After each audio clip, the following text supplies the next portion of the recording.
बिस्मिल्लाहिर्रहमानिर्रहीम अस्सलामुअलैकुम। Easy learning में खुशामदीद, वेलकम। इस वीडियो में करने जा रही हूँ मैं खुलासा चौसर की एज का। चौसर की एज, जैसा कि आपको नाम से लग रहा है कि चौसर, जो कि एक बहुत बड़ा नाम है हमारे लिटरेचर में, पोइट्री में उनको फादर कहते हैं, तो ये एज उन्हीं के ही नाम पर है, जॉफ्री चौसर के ऊपर।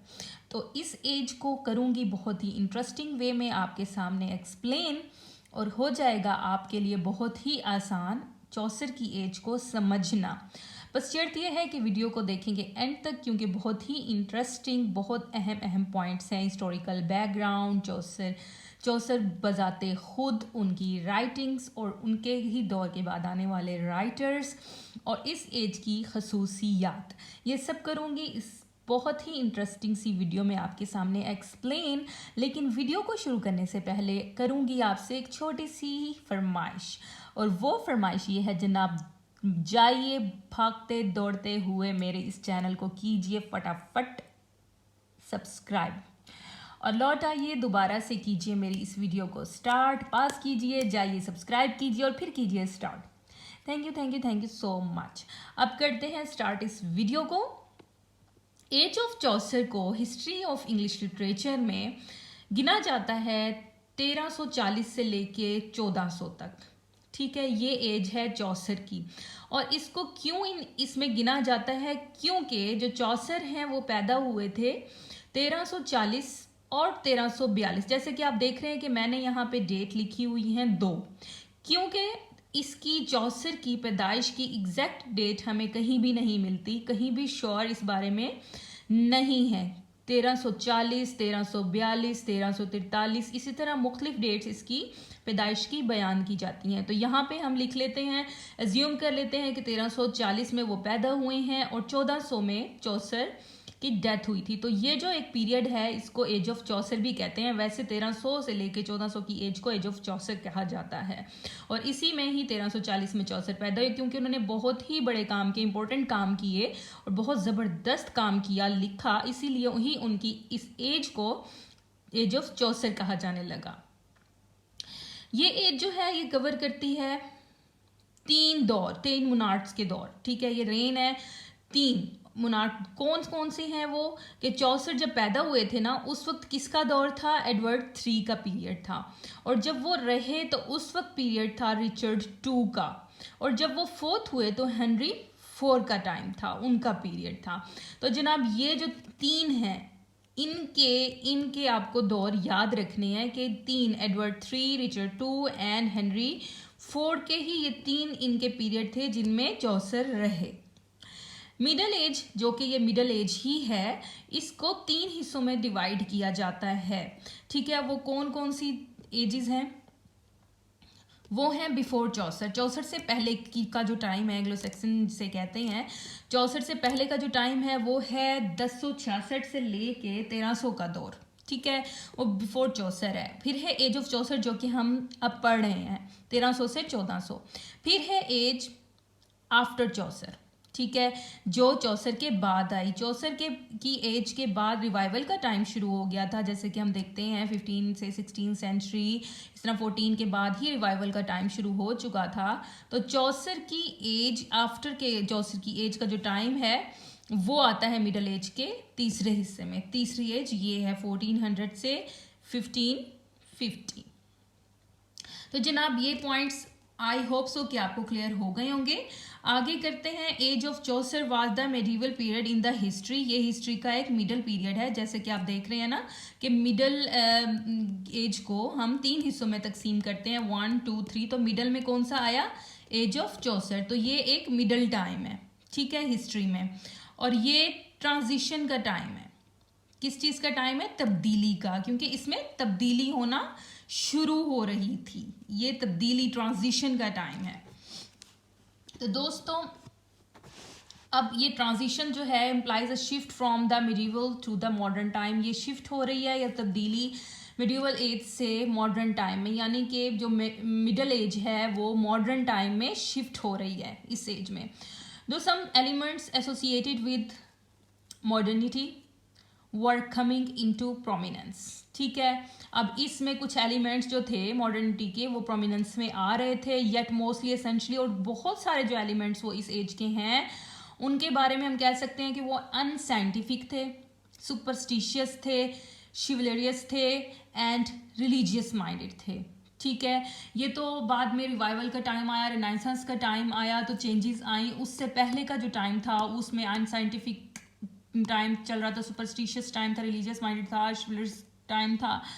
तो ये सारा कुछ ट्रांजिशन का टाइम जो था वो चौसर की एज में चल रहा था। आई होप सो कि इस एज का आपको ये क्लियर हुआ होगा, ये खसूसियत। उसके बाद आगे चलते हैं जी, historical background of age of Chaucer. Age of Chaucer की जो बेसिक खसूसियात हैं, बैकग्राउंड है वो, उसके बारे में भी हम बात कर लेते हैं कि इस एज में जनाब ये 100 ईयर्स वार हुई। अब इसको 100 ईयर्स वार क्यों कहते हैं? ये एक ही वार नहीं थी जो 100 साल चली, ये बहुत सी छोटी छोटी वार होती रह गई, बहुत छोटी छोटी जंगें जो थी वो आपस में होती रह गई फ्रांस और इंग्लैंड के दरमियान में। इसीलिए ही इसको 100 ईयर्स वार कहते हैं। वो छोटी छोटी जंगों को एक इस 100 साल पीरियड में जो हुई थी उनको एक ही दफ़ा 100 साल जंग का नाम दे दिया गया, 100 years war. The period between 1337 से लेके 1453 तक, 1337 से लेके 1453 तक का जो टाइम था ये 100 ईयर्स वार में गिना जाता है। उसके बाद जनाब हम देख लेते हैं दूसरा इसका वो पॉइंट जो कि है ब्लैक डेथ। अब ब्लैक डेथ किसको कहते हैं चौसर के पीरियड में? तो चौसर के पीरियड में England was often visited by epidemics, specially plague. अब इंग्लैंड में प्लेग आया था, फैला था, ठीक है, वो बाएँ आई थी। और जैसे कि अभी ये रिसेंटली ही कोरोना गुजरा है, जबकि अभी भी उसकी 4th लेयर जो है वे चल रही है। तो इसीलिए इसी तरह का ही एक इससे भी बढ़कर जिस जानी जो नुकसान होते हैं प्लेग वो आया था इंग्लैंड में। The severest attack of this dread epidemic come in 1348 में। 1348 वो सन है कि जिसमें ये प्लेग आया। It was called the black death, और इसको ब्लैक डेथ कहा गया क्योंकि इससे बहुत ही ज़्यादा पैमाने पर जानी नुकसान हुआ था। तो इसको हम ब्लैक डेथ भी कहते हैं। तो जनाब 100 ईयर्स वार हो गई, ब्लैक डेथ हो गई चौसर की एज में। और उसके बाद हम देखते हैं कि इसमें आया था peasant revolt. In the age of Chaucer most people were victims of poverty. ठीक है, ये आपको समझ आ गया, people were not getting enough money. ठीक है, अब वो जो मेहनत कर रहे थे पीजेंट, उनको प्रॉपरली उसका मुआवजा नहीं दिया जा रहा था एज दे वर्कड हार्ड।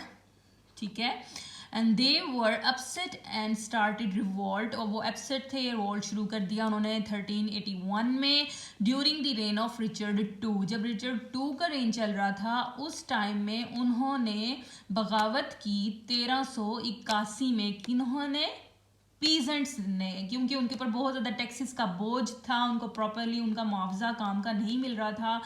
तो इन शिकायत में, इस परेशानी में उन्होंने बगावत कर दी। तो जनाब ये पॉइंट ज़रूर याद रखिएगा।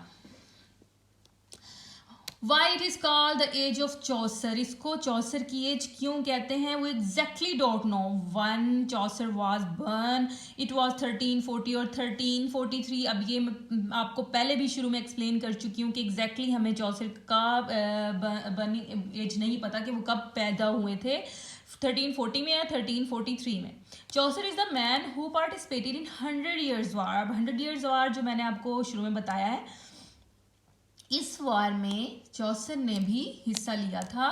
ही ट्रेवल्ड अ लॉट, तो जनाब उसने बहुत ज़्यादा सफ़र किया। चौसर के ट्रैवल का तो अंदाज़ा हम इस तरह से भी कर सकते हैं ना कि जिस तरह से उनकी एक बुक है द कैंटरबरी ट्रेल, उसमें उन्होंने हर एक इंसान को, जितने पिलग्रिम्स जा रहे थे उनके जिस तरह से इन्होंने हुलिये बयान किए, उनकी आदत व अतवार बयान की, उनकी स्टोरीज़ बयान की। तो ये वही इंसान ही कर सकता है कि जो बहुत सारे लोगों से मिल चुका हो, ट्रैवल कर चुका हो। जैसे कि कहा जाता है जो इंसान बहुत ज़्यादा घूमता है, फिरता है, ट्रैवल करता है, ज़ाहिर है वो बहुत सारे लोगों से मिलता है तो उसकी एक्सपोजर ज़्यादा होता है, वो बहुत ज़्यादा जानता है लोगों के आदात व अतवार को। तो इसी तरीके से हम चौसर के बारे में उनकी इस बुक से भी अंदाज़ा कर सकते हैं कि वो बहुत ज़्यादा लोगों से मिले हैं, बहुत ज़्यादा उन्होंने ट्रैवल किया है। इसी तरीके से उन्होंने जिस तरह से एक एक इंसान को बयान किया, उनके हुलिये को, उनकी स्टोरीज़ को, तो वो एक वही इंसान कर सकता है कि जिसका एक्सपोजर ज़्यादा हो। अब फेमस वर्क्स जो हैं वो चौसर के, उनमें सबसे पहले कैंटरबरी टेल्स सबसे ब्यूटीफुल उनका वर्क मुझे बहुत पसंद है। द कैंटरबरी टेल्स, टेल्स जो वर्ड है उसको देख के तो आपको ऐसा फील हो रहा होगा कि जैसे ये है कोई प्रोज। नहीं जनाब, ये प्रोज नहीं है, ये है पोइट्री बुक, ठीक है, ये उनकी पोइट्री है और बहुत ही ज़्यादा ज़बरदस्त पोइट्री। मैं आपको ज़रूर कहूँगी कि आप ये पढ़ें। अगर नहीं पढ़ रहे हैं तो मैं आपको एक वो करूँगी, सजेस्ट करूँगी कि एक मूवी है द नाइट्स टेल, वो ज़रूर देखिएगा, क्योंकि वो देखने के बाद आपको चौसर की एज के बारे में बहुत सारी चीज़ें क्लियर होने वाली हैं। बहुत ही ज़्यादा मतलब चौसर की एज के बारे में आपको बहुत सारी हेल्प मिलेगी उस स्टोरी, उसको मूवी को देखने के बाद। तो कैंटरबरी टेल्स में चौसर्स ने पिलग्रिम्स को बयान किया है, जो कि उनकी स्टोरीज़ को, जो कि श्राइन जा रहे हैं, तो उनकी स्टोरीज़ हैं, उनके हुलिये तवार, उनकी नेचर, सारा कुछ जो है उसमें एक्सप्लेन बहुत ब्यूटीफुल तरीके से चौसर ने किया है। Next G, parliament of fowls. अब ये जो फोल्स है, ये फोल्स ये जो है स्टैंड्स फॉर बर्ड्स, ठीक है, ये बर्ड्स हैं जिनकी डिस्कशन हो रही है, बातें हो रही हैं, बैठे हुए आपस में बातें कर रहे हैं, उसके बारे में बुक है। Legends of good women, Troilus and Criseyde. अब ये जो बुक है ना, फोर्थ वन, ये बुक मतलब ये राइटिंग जो है चौसर ने लिखी, उसके बाद शेक्सपियर ने भी लिखी, ये वो वर्क है, ठीक है, शेक्सपियर ने भी ये लिखी। The book of duchess, the book of duchess and the romance of the rose, ये चौसर के बहुत ही ज़्यादा फेमस वर्क्स हैं। And Chaucer was the man from whom lots of writers were inspired. No doubt Chaucer हैं ही इस तरह के कि जिनसे बहुत से राइटर्स जो हैं वो इंस्पायर हुए। और वो किस तरह से इंस्पायर हुए कि वो चौसर के ही तरीके से लिखने लग गए। उनकी जो राइटिंग्स थी उनको देखकर अंदाज़ा होता है कि उन्होंने चौसर को इमिटेट किया है, as they were imitating him in exact form. जो एग्जैक्ट चौसर की फॉर्म है उसी तरीके से ही वो लिख रहे थे, इसीलिए ही हम कहते हैं उनको चौसेरियन। अब वो चौसेरियन हम उनको इसलिए कहते हैं क्योंकि उन्होंने चौसर को कॉपी किया, चौसर के ही तरीके से लिखा। वो स्कॉटिश भी हैं और इंग्लिश चौसेरियन भी हैं, उनके नाम आते हैं। अब ये जो चौसेरियंस हैं ये चौसर की एज के, मतलब चौसर के बाद आए, उनने चौसर को पढ़ा, उनको पसंद आया, उन्होंने उनको इमिटेट किया। 1400 के बाद के ये राइटर्स हैं। जॉन लिजिट, जिनके नामों से भी आप अक्सर से वाकिफ़ होंगे, John Lydgate, John Skelton, Stephen Hawes, Thomas Occleve, Alexander Barclay, ये इंग्लिश चौसेरियन हैं।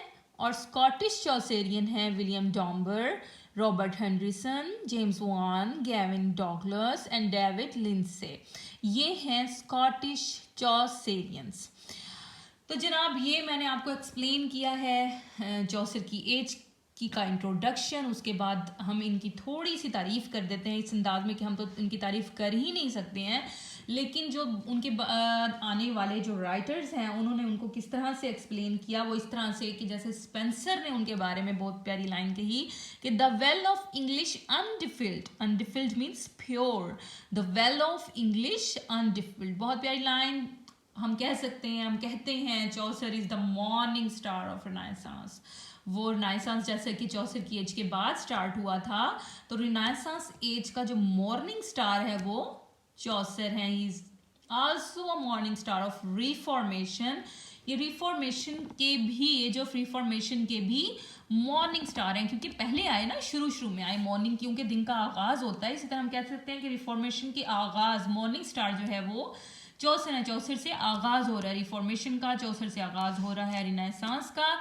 ही is the father of English poetry, ये नो डाउट इंग्लिश पोइट्री के जो फादर हैं वो हैं Chaucer, and the father of English literature, English literature के father हैं।